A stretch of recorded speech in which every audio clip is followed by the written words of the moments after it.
carraa kan argachuuti guddaan gammada sabiisa carraa gaashaa carraa bareeda carraa ajaa'iba waan ta'eef kan carraa kana dhaban jiru nuti immoo jiraannee carraa kan argachuun nuuf waan addaadha. Kanaaf carraa kan argachuuti gammachuu addaanatti dhaga'amu ibsachaa warra carraa kanaaf laatanii fi dhiyeessa galatoomaa jechuun barbaada.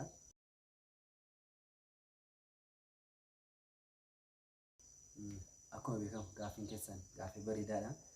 Chaanaliin tokko gaafa banamu maal akka inni hojjetu beekamaa ta'uu danda'u qaba. Kaayyoon maali akka inni ta'e namootaaf ifa ta'uu danda'u qaba. Kaayyoo bareedaa, kaayyoo beekamaa wanti inni hojjetu wantoota gaggaarii ta'uu danda'u qaba. Gaafiin keessanis kan masabeeffatedha. Maaliifidha? Chaanaliin kun kan inni baname yookiin kaayyoon chaanalii kanaa maali kan jedhu gaafii keessanidha. Sanarrattiin deebii gaggabaabaa ibsa gaggabaabaa isiniif laachuu barbaadan.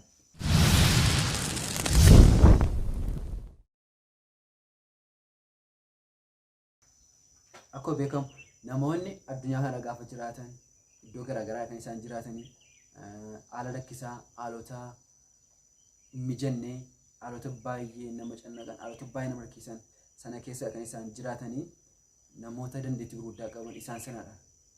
Kan haalota garaagaraatiin danqamanii jiraatan.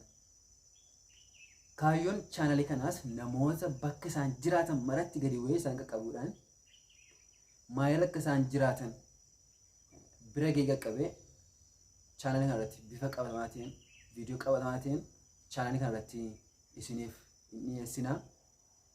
Inni kan biraan wantoota kaleessa gadda gaarii ta'anii turanii har'a immoo wantoota gaarii ta'an jechuunis wanta kaleessa akka cubbuutti ilaalamaa ture har'a immoo akka wanta cubbuun ta'etti kan ilaalamaa jiru dachii keenya irra guutee jiran. Biyyoota gurguddatan yoo fudhannee ilaalle isa kaleessa gaarii ture har'a akka wanta gadheetti kan isaan labsaa jiran.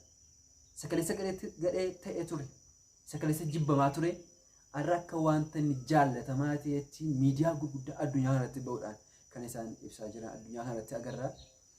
Isaan kun maaliif ta'an kan jedhu hordofuu danda'u qabna.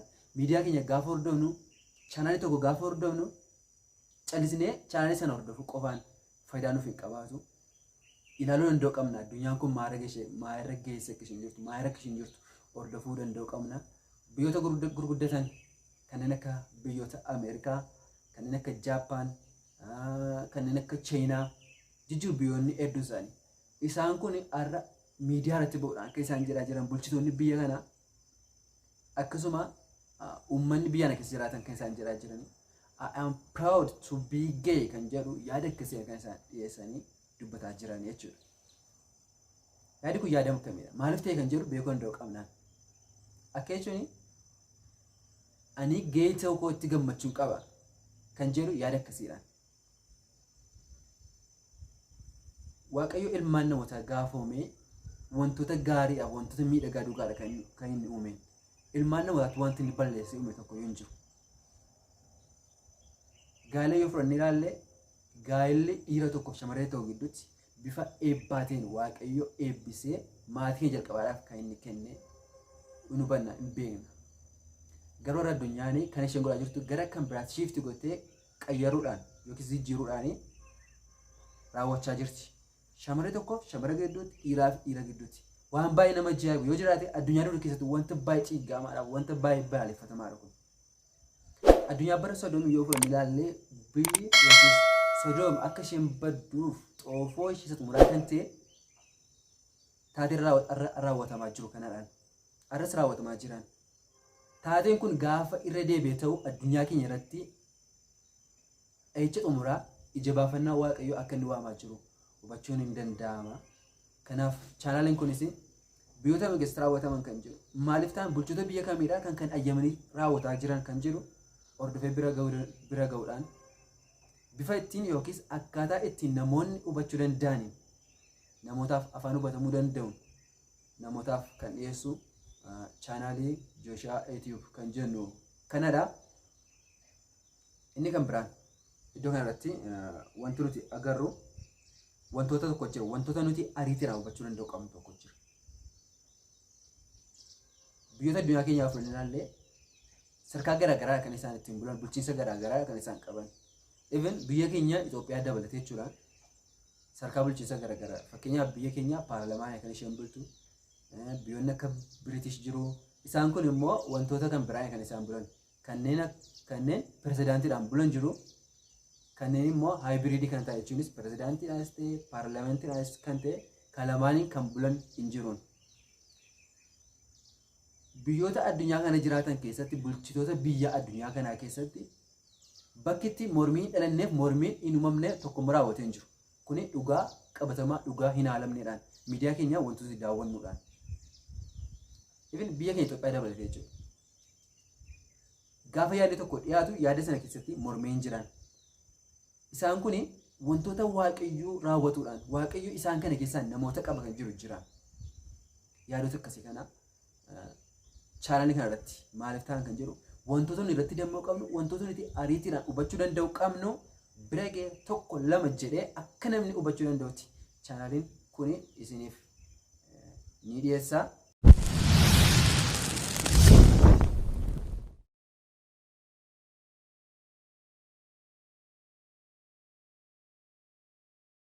Akka bannu taasise keessaa tokko namoonni haala yeroo isaanii akka isaan hubatan callisanii miidiyaa qofa daawwachuu miti. Amma yoo fudhanne ilaalle lolli biyyoota addunyaa gidduutti raawwatamaa jira. Biyya keenya Itoophiyaa dabalatee biyyoota hedduu keessatti biyyi lolli addunyaa kanarraa irraa dhibee biyyi tokko hin jiru. Biyyoota hedduudhaan har'a nagaa yoo ta'e kan biraa guyyaa kan biraa lola kan biraatu uumama addunyaa keenya irratti. Hin jira jechuudha.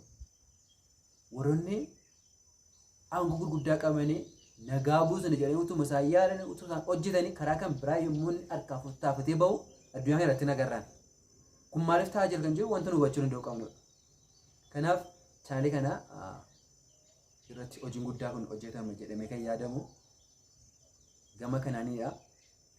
Fakkeenyaaf Vaatikaanii yoo fudhanne ilaalle Pope Francis Vaatikaan keessadha teessoon isaanii biyyoota Ameerikaa wajjin ta'uudhaan asa gurguddaa kan isaan gaggeessaa jiranii kan akka faalama qilleensaa wajjin ta'uudhaan faalamni qilleensaa maaf raawwatame kan jiru yaalii gurguddaadhaan akkamitti akka sirratu marii gurguddaa kan isaan taasisaa jiranii Ameerikaa waliin ta'uudhaan biyyoota hedduudha kan inni jiru isaan Pope Francis waliin ta'uudhaan kan hojjetaa jiran biyyoota hedduu isaan jiru isaan kun gara booddee kanaa dudduuba kanaa kan dhokatee jiru maali kaayyoon isaa maali kan jiru akka namoonni irratti dammaquu danda'aniif wanta yeroo yerootti Vaatikaan keessaa dhaga'amu chaanaliin kun ammas isiniif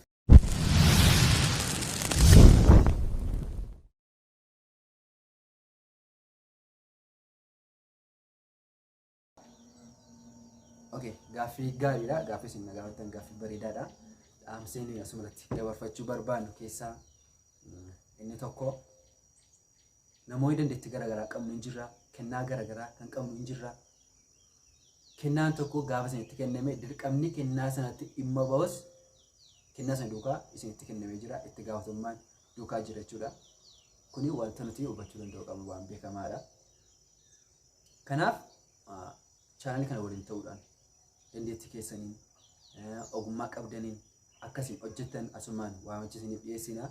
Namoonni waliin hojjechuu barbaadanii karaa keessaa nu qunnamaa dandeettii keessan dandeettii qabdanii kennaa qabdanii maraan chaanalii kana waliin taatii hojjedhaa jennee dhaamsaa isiniif dabarsina. Kaleessa chaanalii kana akka nuti bannuuf kan nu gargaare gooftaa keenyadha. Dandeettiin qabnu kennaa ofii keenyaa yaadammataa ofii keenyaa sana miti. Dandeettii kennaa gooftaan keenya nutti kenne sanaan akka nuti hojjennu.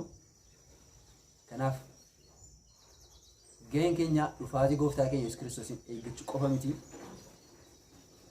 Dhufaatii isaa ariifachiisuunis gahee nutti kennameedha. Kana gaafa hundumaa itti yaaduu qabna, dagachuu hin qabnu. Akkamittiin ariifachiisuu qabna kan jedhu wangeela fuunee addunyaa kanaaf laachuudhaan ariifachiisuun harka keenya keessa jira. Kanas beekuu danda'u qabna gama kanaanii. Kanaaf chaanalii kanatti namoonni hojii barbaadan kennaa keessan dandeettii keessanii hojjedhaa isiniin jenna. Akkasuma daawwattoonni chaanalii kana daawwattan subscribe gochuudhaan hiriyoota keessan mara akkasiin qaqqabsiistan share akkasiin gootan telegiraam irratti giruuppii keessatti akkasiin share gootanii chaanalii kana jajjabeessan gama kanaan dhaamsa isiniif dabarsina. Amma maatii gooftaa keessan nu gargaareef galata ni dhiyeessina. Boris gara fuulduraatti kan nu gargaaru isadha. In hojjenna wangeelaa addunyaa kana biraan ni geenya. Addunyaa kana gara xumuraatti akka isheen dhuftu ergama sadanii ni labsina. Addunyaa kana gara xumuraatti ni finna. Jabaadha. Gooftaan nu gargaara. Nu wajjin jira. Baay'ee isin jedha.